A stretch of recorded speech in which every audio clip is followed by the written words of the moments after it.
शिक्षा मंत्री जी एक बार नहीं किए हैं, अनेकों बार किए हैं, दर्जनों बार किए हैं और उनकी आदत सी हो गई है। इसके पहले भी रामचरितमानस पर भी उन्होंने विवाद खड़ा किया। नमस्कार, आप देख रहे हैं न्यूज फॉर नेशन और मैं हूं प्रियदर्शन।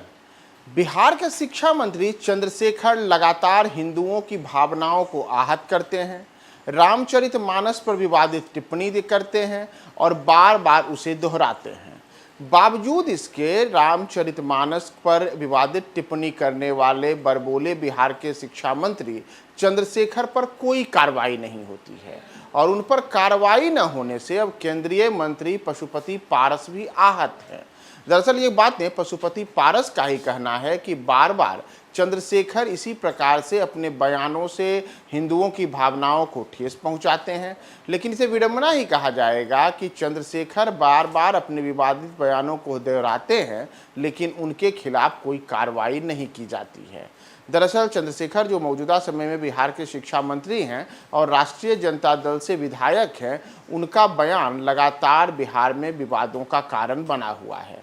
उन्होंने पिछले कई मौक़ों पर रामचरितमानस को लेकर के अलग अलग किस्म के विवादित बयान दिए थे, जिससे उनकी पार्टी ने भी कई मौक़ों पर उनसे किनारा कर लिया था और यहाँ तक कि इस बार भी उन्होंने रामचरितमानस की तुलना साइनाइड से कर करके एक नया विवाद खड़ा कर दिया है।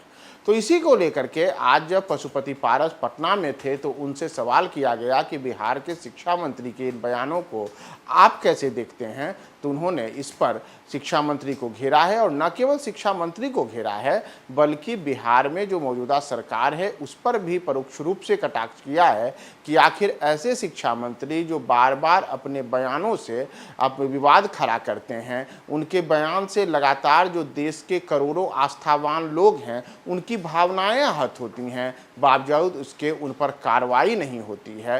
तो इन तमाम चीज़ों को लेकर के उन्होंने न केवल शिक्षा मंत्री को बल्कि बिहार में जो राष्ट्रीय जनता दल और जदयू सहित अन्य दलों की महागठबंधन वाली सरकार है उस सरकार को भी सवालों के घेरे में किया है। तो आप सुनिए कि पशुपति पारस इस पूरे मामले पर आज क्या बोल रहे हैं। शिक्षा मंत्री जी एक बार नहीं किए हैं, अनेकों बार किए हैं, दर्जनों बार किए हैं और उनकी आदत सी हो गई है।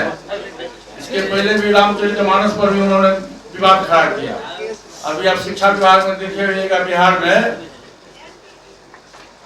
जो शिक्षा के सचिव हैं, प्रधान सचिव हैं या एडिशनल सचिव हैं वो, और शिक्षा मंत्री जी में भी 36 का संबंध है। 36 समझ रहे हैं, 3 इधर होता है और 6 इधर होता है, 36 का संबंध है। बिहार सरकार को प्रयास करना चाहिए कि दोनों का 63 का संबंध हो कि शिक्षा व्यवस्था में सुधार हो।